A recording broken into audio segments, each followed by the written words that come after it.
Assalamualaikum warahmatullahi wabarakatuh. Ada beberapa pertanyaan yang bisa Anda jawab di kolom komentar atau bisa skip saja karena tidak penting. Pertanyaan pertama adalah, Tra Wali Songo yang mendatangi Patra Kuningan, rumah pemenangan Ganjar Pranowo dan Mahfud MD, membawa persoalan rungkatnya nasab klan Ba'alawi, membawa persoalan makam-makam yang dipalsukan oleh klan Ba'alawi, membawa persoalan sejarah-sejarah bangsa ini dibelokkan oleh klan Ba'alawi. Apakah itu menjadi kesimpulan bahwa diskursus atau pembicaraan mengenai nasab klan Ba'alawi ini tujuannya politik?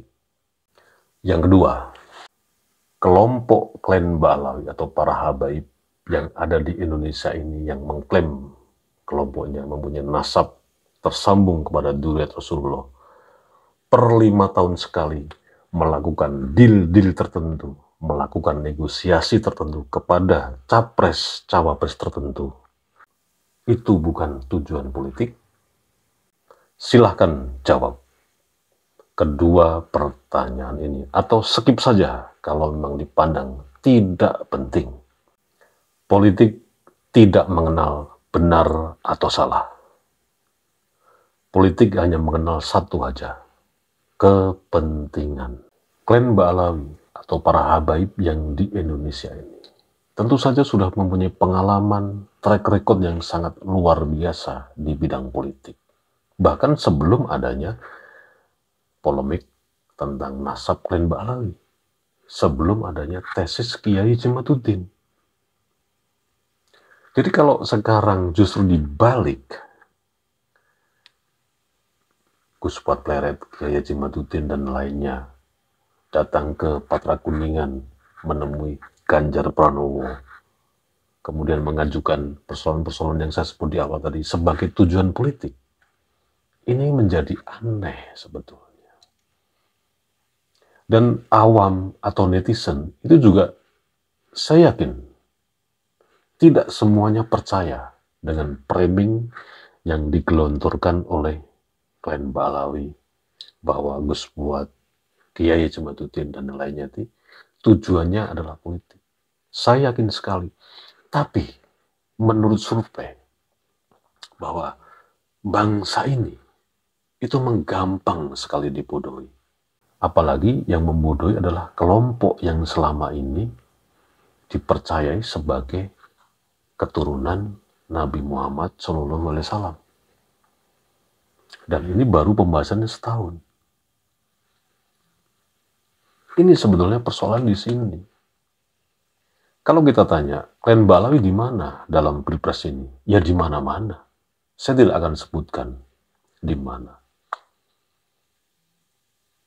Karena ini menyangkut kepentingan. Beda dengan kepentingan Tra Wali Songo. Meskipun ada yang komplain, saya membawa nama Tra Wali Songo ini diseret-seret kepada politik ya katanya. Tapi nggak masalah. Kita balik lagi ulasan yang awal. Ini bukan persoalan politik. Gus Fuad Pleret, Kiai Jemaatuddin dan ulama ini nggak ngerti politik sebetulnya. Mereka nggak ngerti politik. Karena ini meresahkan. Intinya begitu. Karena kelompok Tra Wali Songo ini sudah meresahkan sebelum pilpres.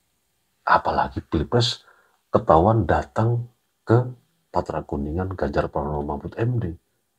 Mereka luar biasa gelisahnya. Nah, bagaimana caranya mencekal kelompok Wali Songo ini agar diabaikan, bahkan tidak hanya capres-cawapres Ganjar Pranowo Mahfud MD, tapi semua capres-cawapres.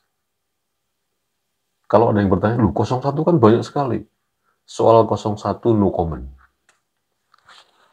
Tapi intinya, klan Ba'alawi, para habaib yang ada di Indonesia ini sudah punya pengalaman yang sangat luar biasa melobi para tokoh-tokoh itu.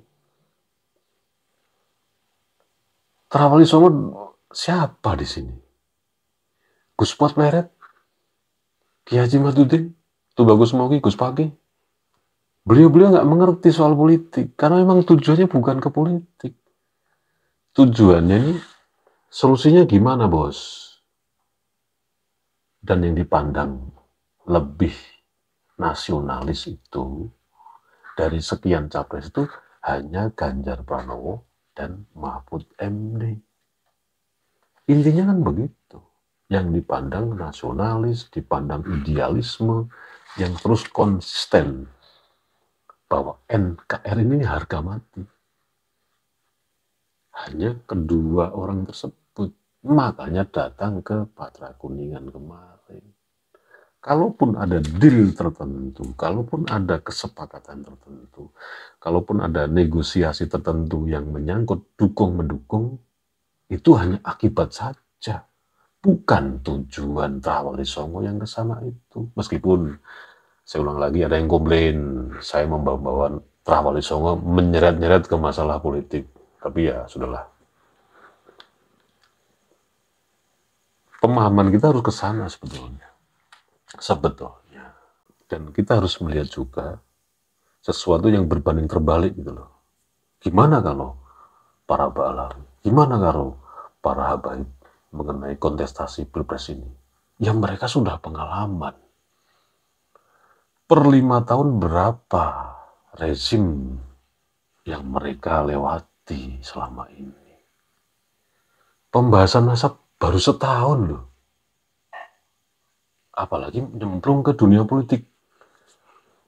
Tapi ya sekali lagi memang masyarakat netizen yang selama ini mengikuti diskursus mengenai nasab klan Ba'alawi, dari mulai awal hingga rungkatnya nasab klan Ba'alawi ini, kadang-kadang memang juga, maaf ya, tidak semuanya. Setiap konten yang mereka lihat itu tidak utuh. Ya ini kan mungkin bisa terkendala jaringan internet atau apa, ya kita maklumi, tapi bukan berarti merendahkan ya, sekali lagi maaf. Ini saya tidak mengejustifikasi. Tapi pemahaman kita juga tidak sepenuhnya, bulat gitu loh. Bukan salah, tapi tidak bulat gitu loh.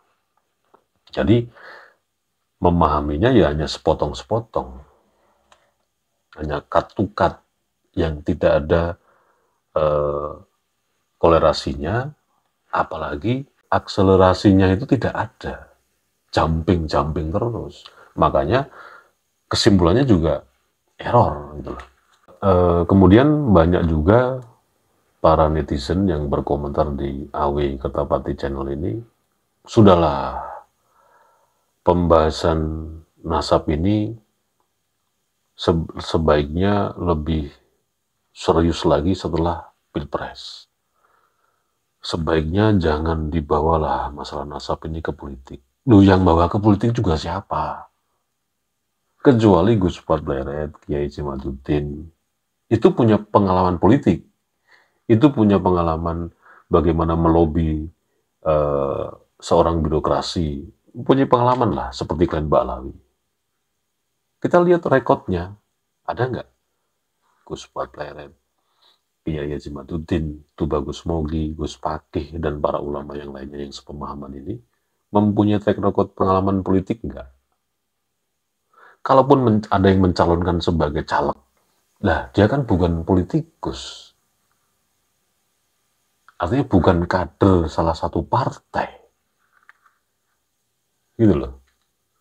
Jadi pemahamannya juga, mohon maaf sekali lagi, karena cut to cut, tidak ada kolerasinya, tidak ada akselerasinya, makanya jumping dan kesimpulannya adalah error. Makanya orang mempercayai ketika di-framing oleh klan Ba'alawi bahwa pembicaraan nasab selama ini tujuannya politik, toh lah buktinya tuh mendatangi Ganjar Pranowo. Tidak bisa mencermati perbanding terbalik bahwa justru mereka lah yang selama ini benar-benar murni berpolitik.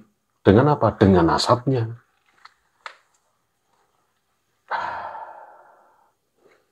Saya juga bisa salah membuat narasi ini. Pasti, saya juga masih banyak belajar, terus terang aja. Tapi minimal ada kolerasinya. Ada sekian persen masuk akalnya gitu loh, mudah-mudahan. Wassalamualaikum warahmatullahi wabarakatuh.